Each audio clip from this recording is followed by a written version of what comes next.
बे समाव नोंथांमोननि गेजेराव लानानै फैदों क'क्राझार जिल्लानि दुंहाव थासारिखौ लानानै बिग आपडेट। दासिमबो क'क्राझार जिल्लायाव जेरै मेरैनो दुंहाव थासारि जानायखौ बे समाव नुनो मोननाय जादों।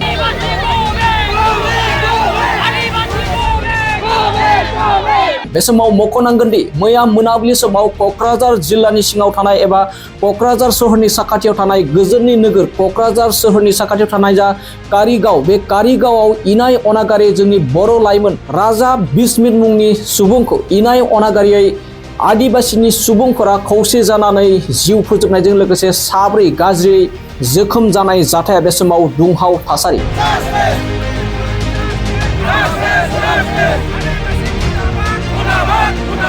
दासिमहालागै दायनिगिरिखौ सा 29 सुबुंफोरखौ एबा दायनिगिरिफोरखौ खाब्लाबो बे समाव क'क्राझार ओनसोलाव बे समाव दुंहाव थासारि जानायखौ बे समाव नुनो मोननाय जादों। बेखौ नोजोर बोनानै क'क्राझारनि बेबायदि जाथायखौ लानानै क'क्राझार जिल्ला दुलाराय बर' फरायसा आफादनिफ्राय गोख्रों सोंखारिनायजों लोगोसे दायनिगिरिफोरखौ थाबैनो खानांगौनि दाबि दैखांदों क'क्राझार जिल्ला दुलाराय बर' फरायसा आफादनिफ्राय। बिथांमोनहा बे जाथायजों लोब्बा दङ। दायनिगिरि बिथांमोनखौ थाबैनो प्रसासना हमनानै साजा खालामनांगौ, साजा होनांगौ।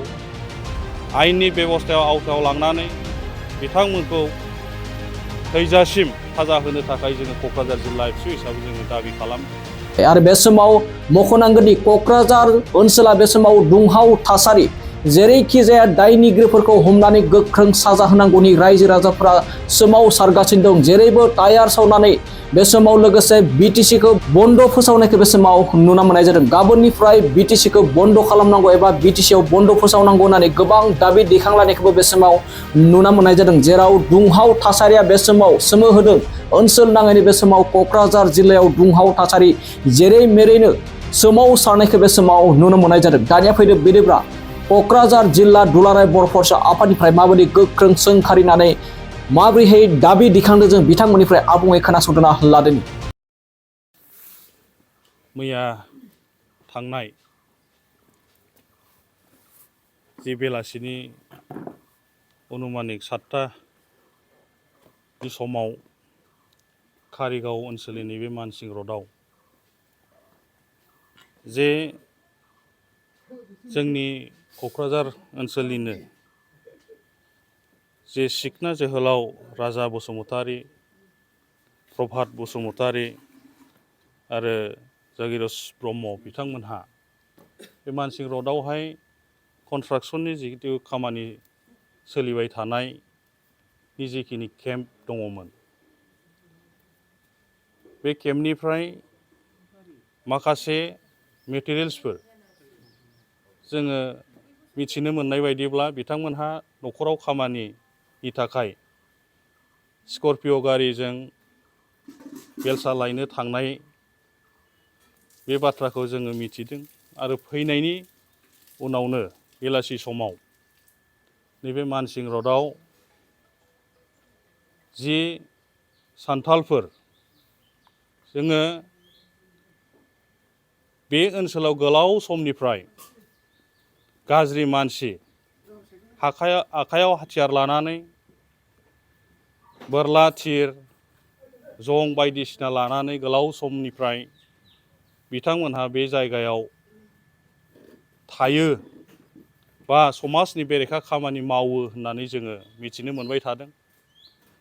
आरो थिग बिदिनो मैया बेलासिनि समाव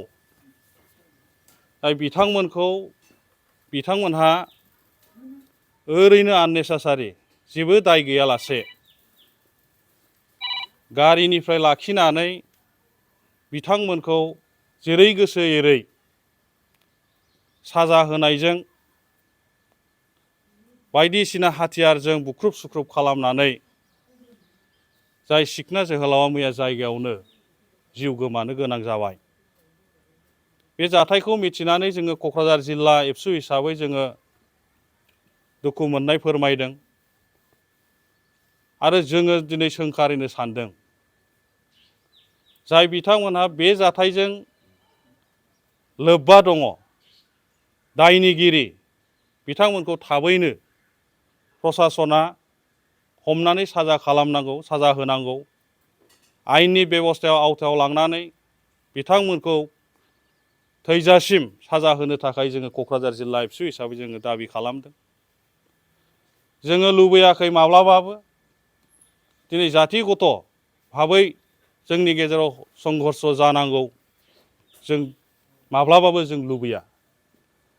नाथायबा बिथांमोननि जिखिनि गोलाव समनि जिखिनि थासारि जेब्लायबो बिथांमोनहा जातिगत हिंसा खालामनाय बे थासारिफोरखौ जोङो मिथिबोदों।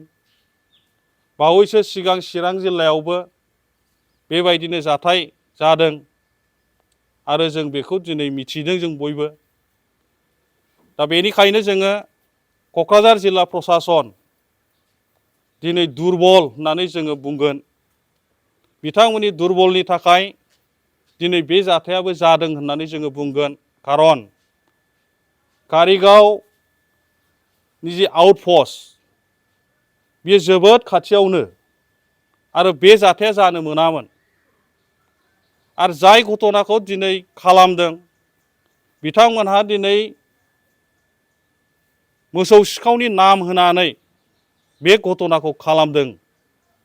नाथाय जिखि बुंनानै खालामा मानो बिथांमोनहा गोलाव समनिफ्राय जातिगत संघर्ष खालामनो थाखाय बे सेस्टाखौ खालामबोदों। आरो थिग बिदिनो दिनै बिथांमोनहा बे घटनाखौ खालामबाय। आरो दिनै जिखि नाम होनानै खालामा मानो मानसिखौ इनायै बुथारनो मोननाय पावारखौ सोर होखो? दा बेनिखायनो पुलिस प्रसासना जिनिखि दुरबलता दिनै क'क्राझार पुलिस प्रसासन बावैसो सिगां क'क्राझाराव इनायै सासे हिन्जावसाखौ रेप खालामदों आरो बे जाथाया क'क्राझार टाउननि गेजेरावनो जादों। दा बेनिखायनो जोङो पुलिस प्रसासनखौ दिनै जोङो सोंखारिगोन। पुलिस प्रसासननि दुरबलतानि थाखायनो दिनै क'क्राझाराव गोबां बेबायदिनो जाथाया जागासिनो दङ। बेनिखायनो जों क'क्राझार जिल्ला एबसु हिसाबै जोङो बे बाथ्राखौ बुंगोन। आरो दिनै जे जाथाया जाबाय बेखौ लानानै जाहाथे जोंनि गेजेराव जोङो बेखौनो जों बयबो बाथ्राखौ बुजिलायनांगोन। जाहाथे जोंनि गेजेराव जातिगत संघर्ष जाया बे बाथ्राखौ जोङो क'क्राझार जिल्ला एबसु हिसाबै जोङो दिनै नोंथांमोननि चेनेलनि गेजेरजों जों फोरमायदों। बयखौबो खावलायदों जाहाथे जोङो बे घटनाखौ लानानै जोंनि गेजेराव जातिगत जेबो संघर्ष जाया। आरो जों एबसु हिसाबै जेब्लायबो जोङो खावलायगोन पुलिस प्रसासन बिथांमोनहा जाहाथे गोख्रों जायो आरो बिथांमोनहा जाहाथे मोजाङै सामलायो। जाहाथे जोंनि बिदा फंबायनि गेजेराव जेबो बेबायदि जिउ गोमानो गोनां जाया बे बाथ्राखौ जोङो सानो हास्थायो। दिनै जाय फंबाया जोंनि गेजेराव गैलिया बिराद मोजां मानसि जों मिथिगौ। दिनै बिथांमोनहा कन्ट्राक्सननि खामानि मावो, कन्ट्रेक्टरनि खामानि मावो। बिथांमोनहा दिनै जि बेलासिनि समाव थांलाय फैलाय खालामनो हानाय बायदि आरो जोंनि जायगायाव जोङो जेब्लायबो थांलाय फैलाय खालामनो हानाय बे बाथ्राखौ जों जेब्लाबो फिल खालामो। नाथाय दिनै बेलासिनि समावनो बे घटनाया नैबे कारिगाव ओनसोलाव जानाय मालसिं रडआव बियो बिराद माने आनफर्चुनेट। दा बेनिखायनो जोङो बयबो घटनानि सायाव जोङो बयबो बुजिलायनो नाजानांगोन। जोङो बयबो साननो नाजानांगोन। आरो जों जाहाथे दिनै जोंनि ओनसोलफ्राव जिखिनि घटनाया थांनाय समनिफ्राय बिदिनो जाबाय थानो नागिरदों गुनु गाना। आरो दिनै गुबुन गुबुन जायगायावबो गोबां जोंनाव टेलिफनिक भाबै जोंनाव फैदों। बे घटनाखौ लानानै दिनै गोबां जायगाफ्राव गिसं मासं परिबेस दिनै बे बाथ्राया जोंनाव फैदों। दा बेखायनो आङो खावलायनो सानदों जाहाथे जोङो नैबे घटनानि सायाव जाहाथे जोंनि गेजेराव जाहाथे जेबो भुल बुजा-बुजि जाया बे बाथ्राखौ जों जिल्ला एबसु हिसाबै जोङो दिनै खावलायदों। आरो बेखौ दिनै घटनानि सायाव जाहाथे प्रसासना जाय घटनाजों जड़ित दङ बिथांमोनखौ हमनांगौ, सास्ति होनांगौ, बे बाथ्राखौ जों गले गले दिनै खावलायगोन। आरो बेबादि दुर्बलतानि गेजेरजों जाहाथे प्रसासना जाहाथे सामलाया, सोरनिबा सायाव सोनारनानै जाहाथे प्रसासना गावनि सामलायनो गोनां पावारखौ जाहाथे सामलायो, जों बे बाथ्राखौ जों दिनै क'क्राझार जिल्ला एबसु हिसाबै जोङो दाबि खालामगोन। आरो भबिष्यताव जाहाथे नैबेबायदि घटनाया आरो जाया, जोंनि बिदा फंबायनि गेजेराव जाहाथे जिउ खहा जानो गोनां जाया, जेब्लायबो सान्ति परिबेसखौ जों लाबोनो थाखाय जाहाथे प्रसासना मैखोमै खामानि मावो, सिरियासै खामानि मावो, जों बे बाथ्राखौ क'क्राझार जिल्ला एबसु हिसाबै जोङो दाबि खालामदों। गोजोन्थों।